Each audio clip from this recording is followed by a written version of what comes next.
Hi, my name is Abby Lynch, and I'm the Teen Services Librarian at the Brookfield Library, back for another week of Teen Book Talks. The library is open, and you can come in and browse whenever you like. We're open for our full hours. You can find information about the COVID regulations and restrictions we're following online at brookfieldlibrary.org.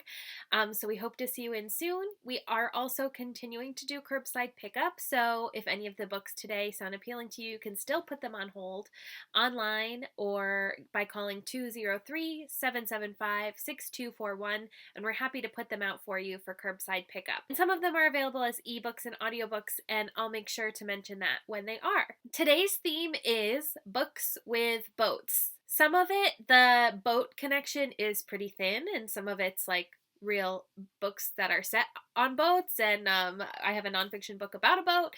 I think I just was seeing a lot of news stories about the Ever Given being stuck in the Suez Canal this week, and so I had boats on the mind when I was picking these books out. But there's lots of different genres, and even if you're not a nautically minded person, you might still find something to enjoy.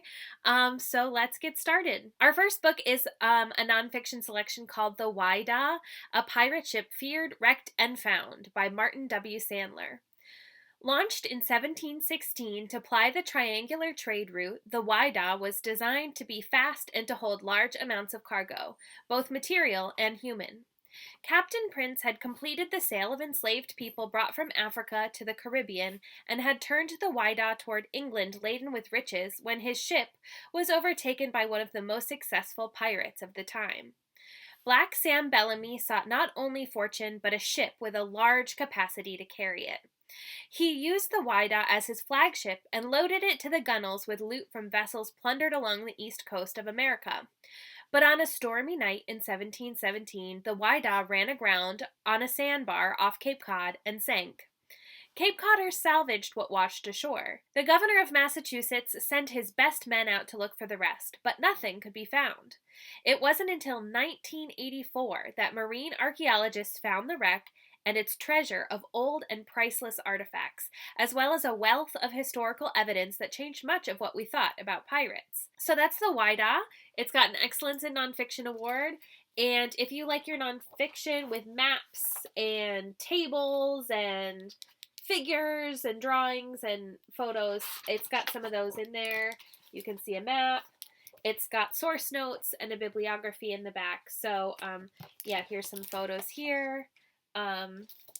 So it's definitely got a lot for a pretty slim book, but a lot of information.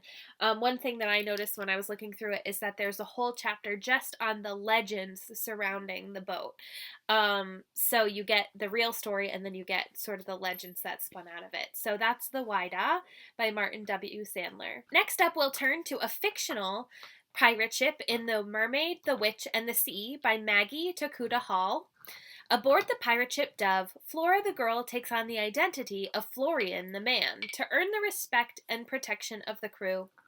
For Flora, former starving urchin, the brutal life of a pirate is about survival. Don't trust, don't stick out, and don't feel. But on this voyage, as the pirates prepare to sell their unsuspecting passengers into slavery, Flora is drawn to the Lady Evelyn Hasegawa, who is en route to a dreaded arranged marriage with her own casket in tow. Flora doesn't expect to be taken under Evelyn's wing, and Evelyn doesn't expect to find such a deep bond with the pirate Florian. Soon the unlikely pair set in motion a wild escape that will free a captured mermaid, coveted for her blood, which causes men to have visions and lose memories, and involve the mysterious pirate supreme, an opportunistic witch, and the all-encompassing sea herself. So that's The Mermaid, the Witch, and the Sea by Maggie Tokuda-Hall. So a little bit of a fantasy adventure story for you. Next up, we have a more contemporary adventure story, and maybe a little bit of a smaller boat in Downriver by Will Hobbs. No adults, no permit, no river map.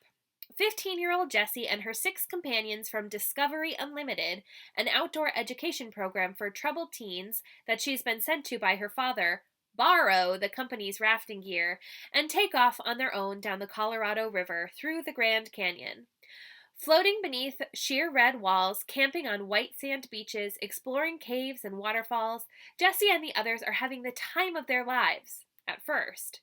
As they are pursued by helicopters, they boldly push on into the black-walled inner gorge, the heart of the Grand Canyon, only to encounter huge rapids, bone-chilling rain, injuries, and conflict within the group. What will be the consequences of their reckless adventure? So that's Downriver by Will Hobbs, and this is also available in audiobook format on Hoopla. And our copy here is a paperback, so if you like paperbacks, you can check this one out. Next up is also a story that's part adventure story and part something else. I'm going to read the description as written in the book here, and then I'm going to give some more information. But if you only want that information, you can skip over my extra description. It's not spoilery. It's just some people like to have more of a surprise for things. And some people, like me, when I read it, want a little bit more context. So this is Challenger Deep by Neal Shusterman. And here's the description that's provided in the book. Caden Bosch is on a trip that's headed for the deepest point on Earth, Challenger Deep, the southern part of the Marianas Trench. Caden Bosch is a brilliant high school student whose friends are starting to notice his odd behavior. Caden Bosch is designated the ship's artist-in-residence to document the journey with images. Caden Bosch pretends to join the school track team, but spends his days walking for miles, absorbed by the thoughts in his head. Caden Bosch is split between his allegiance to the captain and the allure of mutiny. Caden Bosch is torn. So, that's the description that the book gives you. So if that's all you want to go on, you can skip ahead till the next time you see me hold up another cover.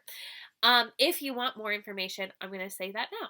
So in this book, the character Caden is experiencing schizophrenia, and through much of the book, the perspective that you're getting is his perspective while experiencing this condition. So on the surface, it seems like it's going to be an adventure story, but it's really something very different. And you get this information sort of along the way. It's a very disorienting and confusing story at times, but it's very moving and very insightful, and it really, really pays off if you stick with it. I really love this book. And there are illustrations in there as well, and the illustrations are done by Brendan Shusterman, so Neal Shusterman's son, and it's based on his real experiences. So that is Challenger Deep by Neal Shusterman. I really hope you check it out. Challenger Deep is available as an ebook or audiobook on Hoopla. I will say if you read the audiobook, make sure to look the illustrations up online because they're very interesting, and it's interesting to compare them with the story as you go along. Last up we have Don't Date Rosa Santos by Nina Moreno. Rosa Santos is cursed by the sea. At least that's what they say. Dating her is bad news, especially if you're a boy with a boat. But Rosa feels more caught than cursed.